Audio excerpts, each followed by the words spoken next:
नमस्कार दोस्तों, टर्की ने कौन से नए बेहतरीन ड्रोन की टेस्टिंग की है?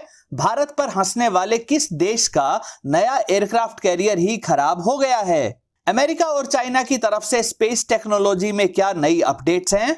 चाइना को उकसाने और चिढ़ाने के लिए अब अमेरिका ने क्या किया है? यूक्रेन में कैसे खुलकर अमेरिका सामने आने लगा है? और भारत के स्वदेशी अपाचे टाइप हेलीकॉप्टर को कहां तैनात किया जा रहा है, ये सारी डिटेल्स जानेंगे इस वीडियो में।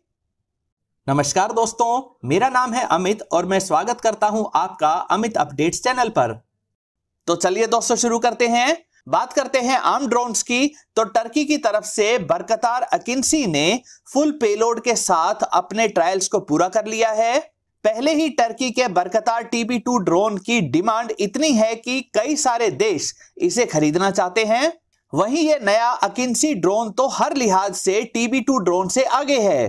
5.5 टन के मैक्सिमम टेक ऑफ वेट वाला अकिंसी ड्रोन 1350 किलोग्राम की गाइडेड मिसाइल्स को अपने 8 हार्ड पॉइंट पर ले जा सकता है। इसकी स्पीड 360 किलोमीटर पर आवर तक है और यह 7500 किलोमीटर की जबरदस्त रेंज रखता है। यह अकिंसी ड्रोन 45,000 फीट तक की ऊंचाई पर जा सकता है और इसमें ASA रडार के साथ साथ खुद को बचाने के लिए इलेक्ट्रॉनिक वॉरफेयर पोर्ट भी लगाया गया है। अगर आने वाले समय में इस बेहद खूबसूरत दिखने वाले ड्रोन के लिए भी कस्टमर्स की लाइन लगती है तो कोई सरप्राइज नहीं होना चाहिए। टर्की ड्रोन्स की सेल्स में अमेरिका और चाइना को कड़ी टक्कर दे रहा है। एयरक्राफ्ट कैरियर की बात करें तो ब्रिटिश नेवी के सबसे नए aircraft carrier HMS Prince of Wales, जो बहुत बैंड बाजे और कलरफुल म्यूजिकल सेरेमनी के बाद अमेरिकी नेवी के साथ नेवल एक्सरसाइज करने चला था, वह कुछ दूर जाकर ही खराब हो गया। अब इसे खींचकर वापस यूनाइटेड किंगडम के पोर्ट पर ले जाया जाएगा। इससे पहले भी इसे अगस्त 26 को रवाना होना था, लेकिन एक टेक्निकल इश्यू के चलते इसे डिले करना पड़ा। दोस्तों, मशीन्स खराब हो जाती हैं, लेकिन जरा सोचिए कि अगर ऐसा भारत के नए एयरक्राफ्ट कैरियर INS विक्रांत के साथ हुआ होता तो यही वेस्टर्न मीडिया इस बात को कितना बढ़ा चढ़ाकर पेश करता। INS विक्रांत में कई काल्पनिक कमियां भी ढूंढ ली जाती, लेकिन ऐसा नहीं हुआ। भारत का स्वदेशी एयरक्राफ्ट कैरियर सभी पैरामीटर्स पर खरा उतरा है। चाइना और ताइवान के बीच बढ़ती जा रही टेंशन के बीच दो नई अपडेट्स आई हैं। पहली अपडेट है अमेरिकन वॉरशिप्स के बारे में, जो चाइना की अकड़ को चुनौती देते हुए ताइवान स्ट्रेट से गुजरे हैं। पिछले दिनों जिस तरह से चाइना ने इतने बड़े लेवल की मिलिट्री एक्सरसाइज करके ताइवान को चारों तरफ से घेरा था, उस एक्सरसाइज को करने का एक मकसद यह भी था कि अब से ताइवान स्टेट से किसी भी देश का नेवल शिप ना गुजरे। ताइवान स्टेट चाइना और ताइवान के बीच 160 किलोमीटर की चौड़ाई वाला समुद्री मार्ग है। अमेरिका ने जो 2 नेवल शिप्स इस ताइवान स्टेट में भेजे हैं वो टाइकोंडिरोगो क्लास के गाइडेड मिसाइल्स क्रूजर्स हैं। इस क्लास के क्रूजर जहाज का वजन 10,000 टन तक होता है और इस पर 122 मिसाइल्स हर समय लॉन्च के लिए तैयार रहती हैं। इनमें न्यूक्लियर अटैक करने लायक मिसाइल्स भी शामिल हैं। अमेरिकी नेवी का 7th फ्लीट इन दोनों वॉरशिप्स पर पल पल की निगरानी रख रहा था, ताकि चाइना द्वारा किसी भी तरह की समस्या उत्पन्न करने पर तुरंत हरकत में आ सके। 7th फ्लीट में एयरक्राफ्ट कैरियर के अलावा कई डिस्ट्रॉयर और क्रूजर नेवल शिप्स शामिल हैं। इस एक्टिविटी के जरिए अमेरिका सीधा सीधा चाइना को संदेश दे रहा था कि अभी चाइना इतना ताकतवर नहीं हुआ है कि अमेरिका को ताइवान की तरह धमकी दे सके। चाइना को भी यह सच्चाई पता है, इसलिए इन अमेरिकी वॉरशिप्स के नजदीक ना तो कोई चाइनीज शिप भेजा गया और ना ही फाइटर जेट्स उड़ाए गए।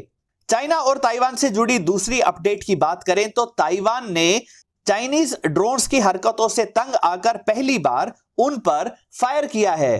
चाइना को लग रहा था कि ताइवान कभी भी रिटेलिएट नहीं करेगा। चाइना इसी तरह के ड्रोन से ताइवान के सैनिकों की फोटो लेकर इनका इस्तेमाल गलत प्रचार यानी प्रोपेगेंडा फैलाने के लिए करता है। एक रिपोर्ट यह भी आई है कि जल्दी ही अमेरिका $1 बिलियन की कीमत की एंटी शिप हार्पून मिसाइल्स व शॉर्ट व लॉन्ग रेंज की air to air missiles Taiwan को देने वाला है। इन्हें ताइवान के पास मौजूद 200 से भी ज्यादा F-16s में लगाया जाएगा। स्पेस टेक्नोलॉजी की बात करें तो दो बड़ी अपडेट है। पहली अपडेट चाइना की तरफ से है। चाइना ने एक reusable sub orbital space plane की सफल टेस्टिंग की है। यह अमेरिका के स्पेस शटल की तरह ही है। चाइना इस तरह के रीयूजेबल स्पेस प्लेन से अंतरिक्ष में भी अमेरिका से आगे निकलना चाहता है।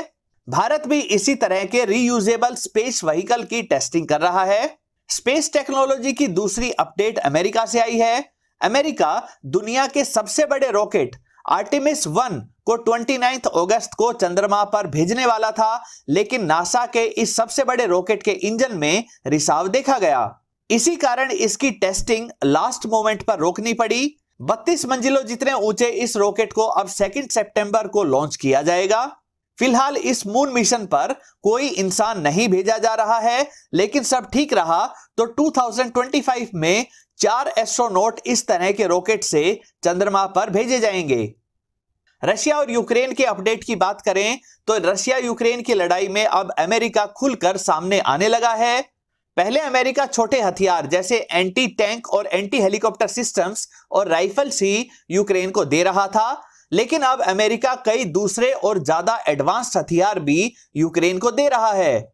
इसमें शॉर्ट रेंज का वैम्पायर एंटी ड्रोन सिस्टम भी शामिल है, जिसे किसी भी छोटे ट्रक पर माउंट करके रशियन ड्रोन्स और हेलीकॉप्टर्स को निशाना बनाने के लिए इस्तेमाल किया जा सकता है। रशिया के रडार स्टेशंस को डिस्ट्रॉय करने लायक AGM-88 एंटी रेडिएशन मिसाइल्स भी यूक्रेन के MiG-29 में लगाई गई हैं।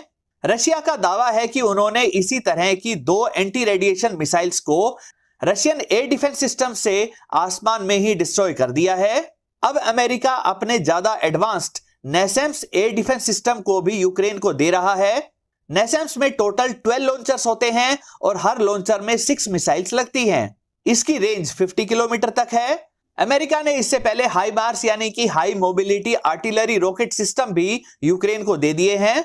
इस रॉकेट सिस्टम की खास बात यह है कि यह 300 किलोमीटर दूर तक सटीक निशाना लगाने के लिए गाइडेड रॉकेट्स को लॉन्च कर सकता है। अमेरिका अपने स्पाई सिस्टम्स और सैटेलाइट्स के माध्यम से रशियन टैंक्स, एम्यूनिशन डिपोज और दूसरे हथियारों की सटीक लोकेशन, उनके एग्जैक्ट कोऑर्डिनेट्स यूक्रेन के सैनिकों को दे रहा है, जिन्हें इस्तेमाल करके हाइमार्स की सहायता से यूक्रेन रशिया को बड़ा नुकसान पहुंचा रहा है। कुछ रिपोर्ट्स में यह भी कहा गया है कि अमेरिका जल्दी ही यूक्रेन को A-10 थंडरबोल्ट के रूप में एक बेहतरीन क्लोज एयर सपोर्ट सिस्टम भी देने वाला है। A-10 दुश्मन के टैंक्स और आर्टिलरी को बर्बाद करने के लिए ही फेमस है। कुछ अमेरिकी लीडर्स यूक्रेन में अमेरिकी फाइटर जेट्स भी भेजने की बात कर रहे हैं, लेकिन उन्हें डर है कि कहीं यह काम उस लिमिट को पार करने वाला साबित ना हो जाए, जिसके बाद रशिया सीधा अमेरिका पर ही न्यूक्लियर अटैक ना कर दे। बात करें स्वदेशी तौर पर तैयार किए गए लाइट अटैक हेलीकॉप्टर की, जिसे इंडियन एयरफोर्स के साथ साथ इंडियन आर्मी भी खरीद रही है। इंडियन एयरफोर्स द्वारा इसी स्वदेशी अपाचे टाइप अटैक हेलीकॉप्टर की एक स्क्वाड्रन तैयार की जा रही है, जो पाकिस्तान के फ्रंट पर राजस्थान के जोधपुर में तैनात होगी। इससे पहले अटैक हेलीकॉप्टर स्क्वाड्रन में रशियन Mi-25 और Mi-35 जैसे हेलीकॉप्टर शामिल थे। इनमें से Mi-35 को ओवरहॉल के लिए भेजा जा रहा है ताकि इनकी सर्विस लाइफ बढ़ाई जा सके। इंडियन आर्मी भी अटैक हेलीकॉप्टर की टोटल 7 स्क्वाड्रन्स को तैयार कर रही है। भारत ने अमेरिका से भी अपाचे अटैक हेलीकॉप्टर खरीदे हैं, जिन्हें सबसे अच्छा माना जाता है। दोस्तों, ये थी पिछले दिनों की कुछ बड़ी अपडेट्स। उम्मीद करता हूं ये वीडियो आपको पसंद आई होगी। अगर ये वीडियो आपको अच्छी लगे तो इसे लाइक करें, दोस्तों के साथ शेयर करें और चैनल को सब्सक्राइब करना ना भूलें। नमस्कार।